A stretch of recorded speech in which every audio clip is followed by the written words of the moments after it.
রাজধানীর পশু কোরবানির খবর জানাতে এই মুহূর্তে আমাদের সঙ্গে সরাসরি যুক্ত হচ্ছেন সহকর্মী সাফওয়ান। সাফওয়ান, আপনাকে আরো একবার ঈদের শুভেচ্ছা জানাচ্ছি। আপনি আমাদের জানাবেন কোরবানির কি পরিস্থিতি দেখছেন, বর্জ্য ব্যবস্থাপনায় কি খবর রয়েছে আপনার কাছে? স্নেহা, কিছুক্ষণ আগে আমরা কিন্তু রাজধানীতে যে পশু কোরবানি হচ্ছে তার খবর জানাচ্ছিলাম। তো এই মুহূর্তে আমরা শাহজাহানপুরে রয়েছি। এখানে যে পশুর হাটটি বসেছিল এটি অন্যতম বড় একটি হাট রাজধানীর, এবং সেটি কিন্তু পরিষ্কার পরিচ্ছন্নতার কার্যক্রম গতকাল থেকেই শুরু হয়েছে। এবং এই মুহূর্তে কিন্তু দেখতে পাচ্ছেন যে সিটি কর্পোরেশনের যারা কর্মীরা রয়েছে তারা কিন্তু এই হাটে বর্জ্য পরিষ্কারের কাজটি করছে।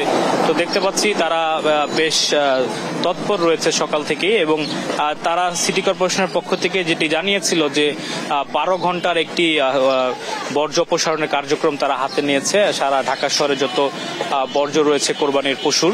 এবং একই সাথে হাটের যে বর্জ্য থাকে সেটি কিন্তু ভলিউম অনেকটাই বেশি থাকে। তো সব কিছু মিলিয়ে যারা ব্যক্তিগতভাবে পশু কোরবানি করবে সেটি সহ যে হাটের যে ময়লা বর্জ্য সেগুলো কিন্তু 12 ঘন্টার মধ্যে পরিষ্কার করার কথা রয়েছে। তো সেটি আমরা দেখতে পাচ্ছি যে সকাল থেকে একই সাথে রাজধানীতে যেমন ভাবে আসলে কোরবানি চলছে একইভাবে কিন্তু এই বর্জ্য পরিষ্কারের কাজটিও কিন্তু সিটি কর্পোরেশনের পক্ষ থেকে করা হচ্ছে। এবং এখানে তাদেরকে নজরদারি করার জন্য তাদের ঊর্ধ্বতন যে কর্তৃপক্ষ তারাও কিন্তু এখানে উপস্থিত রয়েছে এবং তদারকি করছে সিটি কর্পোরেশনের কর্মীরা। তো আমরা এই মুহূর্তে শাহজাহানপুর যে পশুর হাটটি রয়েছে সেখান থেকে বর্জ্য অপসারণের সর্বশেষ তথ্যটি জানাচ্ছিলাম। তো স্নেহা, আমার কাছে এই ছিল সর্বশেষ খবর।